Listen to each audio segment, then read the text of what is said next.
Hi hello good evening. കുറേ ദിവസമായി വീഡിയോസൊന്നും upload ചെയ്യാൻ പറ്റിയിട്ടില്ല. ചെറിയ ചെറിയ തിരക്കുകളായിരുന്നു. സ്കൂളൊക്കെ തുറന്നതിൻ്റെ തിരക്ക് തന്നെയാണ്. അപ്പോൾ ഇന്നത്തെ ക്ലാസ്സിൽ നമുക്ക് ഇംഗ്ലീഷ് പഠിക്കാം അല്ലേ.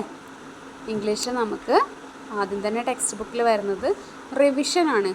എ മുതൽ സെഡ് വരെ നമ്മൾ LKG ക്ലാസ്സിന് എ മുതൽ സെഡ് വരെ പഠിച്ചിട്ടുണ്ട്. അപ്പോൾ അതിൻ്റെ ഒരു റിവിഷനാണ് ആദ്യം തന്നെ വരുന്നത്. അതിനുശേഷം എന്ന് പറയുന്നത് വവ്വൽസും അതേപോലെ തന്നെ കോൺസണൻസും ആണ്. എന്താണ് വവ്വൽസ്, എന്താണ് കോൺസണൻസ്, അതാണ് നമ്മൾ ഇന്നത്തെ ക്ലാസ്സിൽ പരിചയപ്പെടാൻ പോകുന്നത് അല്ലേ. ഇംഗ്ലീഷ് ആൽഫബറ്റ്സിൽ എത്ര ലെറ്റേഴ്സാണുള്ളത്? യെസ്, 26 അല്ലേ. ഇംഗ്ലീഷ് ആൽഫബറ്റ്സിൽ 26 ലെറ്റേഴ്സ് ഉണ്ട്. അതിനെ നമ്മൾ എന്താണ് 2 ഗ്രൂപ്പ്സായിട്ട് ഡിവൈഡ് ചെയ്യുന്നുണ്ട്. 2 ഗ്രൂപ്പ്സ്, അതായത് വവ്വൽസും അതേപോലെ തന്നെ കോൺസണൻസും. എന്താണ് വവ്വൽ, എന്താണ് കോൺസണൻസ്, അതാണ് ഇനി നോക്കേണ്ടത്. അപ്പോൾ നമ്മൾ മലയാളത്തിൽ സ്വരാക്ഷരങ്ങൾ പഠിച്ചിട്ടുണ്ട് അല്ലേ. ഏതൊക്കെയാണ് സ്വരാക്ഷരങ്ങൾ ഒന്ന് പറഞ്ഞേ. ആ, ആ, ഇ, ഈ, ഉ, ഊ അല്ലേ. ഇങ്ങനെ പോകുന്നതാണ് സ്വരാക്ഷരങ്ങൾ എന്ന് പറയുന്നത് അല്ലേ. അപ്പോൾ മലയാളത്തിലെ സ്വരാക്ഷരങ്ങളാണ് ആ, ആ, ഇ, ഈ അല്ലേ. അതേപോലെ തന്നെ ഇംഗ്ലീഷിലെ സ്വരാക്ഷരങ്ങൾക്ക് പറയുന്ന പേരാണെന്ത്? വവ്വൽസ്. എന്താ പറയുക? വവ്വൽസ്. അപ്പോൾ ഇംഗ്ലീഷിൽ എത്ര വവ്വൽസ് ഉണ്ടെന്നറിയോ? 5 ലെറ്റേഴ്സാണ് വവ്വൽസ് ആയിട്ടുള്ളത്. ഏതൊക്കെയാണെന്നറിയോ? A, E, I, O, U. ഒന്നുകൂടെ പറയാം. A, E, I, O, U. ഇതാണ് ഇംഗ്ലീഷിലെ വവ്വൽസ് എന്ന് പറയുന്നത്. ബാക്കി വരുന്ന 21 ലെറ്റേഴ്സ്. ആകെ നമ്മൾ 26 ലെറ്റേഴ്സാണ് ഇംഗ്ലീഷ് ആൽഫബറ്റ്സിൽ നിന്ന് പഠിച്ചിട്ടുണ്ട് അല്ലേ. അതിൽ എന്താണ് 5 ലെറ്റേഴ്സ് എന്താണ് വവ്വൽസ് ആണ്. ബാക്കി വരുന്ന റിമൈനിങ് ലെറ്റേഴ്സ്, അതായത് 21 അല്ലേ, ബാക്കി വരുന്ന 21 ലെറ്റേഴ്സ് അതൊക്കെ എന്താണ്? കോൺസണൻസ് ആണ്.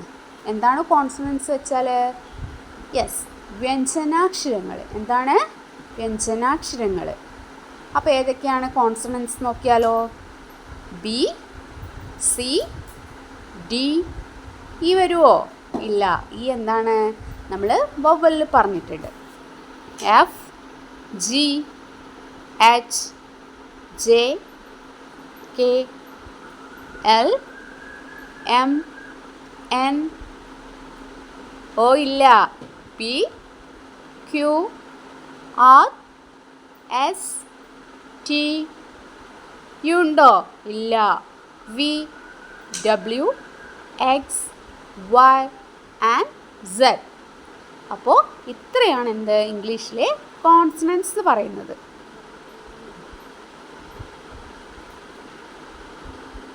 യെസ്, അപ്പോൾ ഏതൊക്കെയാണ് vowels? A, E, I, O, U. ഇതൊക്കെയാണ് വവ്വൽസ്. കോൺസണൻസ് എന്ന് പറഞ്ഞാൽ ബാക്കി വരുന്നത് മുഴുവൻ എന്താണ്? 21 ലെറ്റേഴ്സ് എന്താണ്? കോൺസണൻസ് ആണ്. മനസ്സിലായോ? അതിൻ്റെ കുറച്ച് ആക്ടിവിറ്റീസും കൂടെ കാണിക്കാം. ആദ്യത്തെ ആക്ടിവിറ്റീസ് ഇതാണ്, സോർട്ടിങ് കോൺസണൻസ് ആൻഡ് വവ്വൽസ്. ഇവിടെ കുറേ ലെറ്റേഴ്സ് കൊടുത്തിട്ടുണ്ട് അല്ലേ. അതിനെന്താണ് കോൺസണൻസും അതേപോലെ വവ്വൽസ് ആയിട്ട് എടുത്തെഴുതണം. ഫസ്റ്റിൽ എന്താണ് കൊടുത്തത്? A, C, E, H. ഏതൊക്കെയാണ്? എ, സി, ഇ, എച്ച് അല്ലേ. അതിലേതൊക്കെയാണ് വവ്വൽസ്? വവ്വൽസ് ഏതൊക്കെയായിരുന്നു? A, E, I, O, U അല്ലേ. അപ്പോൾ നമുക്ക് അതിലെന്താണ് എ എന്ന് പറയുന്ന ലെറ്റർ എന്താണ്? ഒരു വവ്വലാണ് അല്ലേ. അതേപോലെ തന്നെ എന്താണ് ഇ എന്നുള്ള ലെറ്ററും വവ്വലാണ്. അത് രണ്ടും എന്ത് വേണം? വവ്വൽസ് എന്നുള്ള ബോക്സിൽ എടുത്തെഴുതണം. ഓക്കെ. പിന്നെ എന്താണ്? സിയും എച്ചും ആണ് അതിൽ ബാക്കിയുള്ളത്. അതെന്താണ്? എയും ഇയും വവ്വൽസിൽ പോയി കഴിഞ്ഞാൽ എന്താണ്? സിയും എച്ചും എന്താണ്? കോൺസണൻറ്റ് സൗണ്ട് ആയിരിക്കും അല്ലേ. അപ്പോൾ ബാക്കിയുള്ള ആൻസർ നിങ്ങളൊന്ന് കണ്ടുപിടിച്ചിട്ട് കമൻറ്റ് ചെയ്യുക. ഓക്കെ, അടുത്ത് നോക്കാം. ഇത് നോക്കിയേ, sort the vowels and consonants തന്നെയാണ് കൊടുത്തത് അല്ലേ. അവിടെ എന്താണ്? അവിടെ ലെറ്റേഴ്സ് ആയിരുന്നു, ഇവിടെ വേർഡ്സ് ആണ് എഴുതിയിരിക്കുന്നത് അല്ലേ. ആപ്പിൾ, ബനാന, മാംഗോ, ഓറഞ്ച്, പപ്പായ, പൈനാപ്പിൾ, ഗ്രേപ്സ്.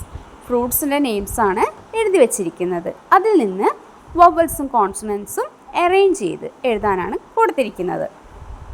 അപ്പോൾ ആപ്പിൾ, APPLE, ആപ്പിൾ, അതിലെന്താണ് എയും ഇയും വവ്വലാണ്.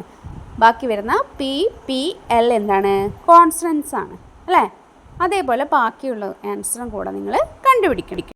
അടുത്തതായിട്ട് കുറേ ലെറ്റേഴ്സ് വന്നിട്ടുണ്ട്. അതിൽ നിന്ന് വവ്വൽസും കോൺസണൻസും എന്താണ് സോർട്ട് ചെയ്തിട്ട് എഴുതാനാണ്. അപ്പോൾ ഇതും കൂടെ സ്വന്തമായിട്ട് ചെയ്യാം. ഓക്കെ, അപ്പോൾ ഇത്രയാണ് വവൽസ് കോൺസണൻസ് എന്നുള്ള ക്ലാസ്സിൽ പറഞ്ഞു തന്നത്. അപ്പോൾ ഇഷ്ടപ്പെട്ടാൽ ഒന്ന് സപ്പോർട്ട് ചെയ്യുക, വീഡിയോ ലൈക്ക് ചെയ്യുക, ഷെയർ ചെയ്യുക, കമൻറ്റ് ചെയ്യുക, അതേപോലെ തന്നെ സബ്സ്ക്രൈബും ചെയ്യുക. Thank you.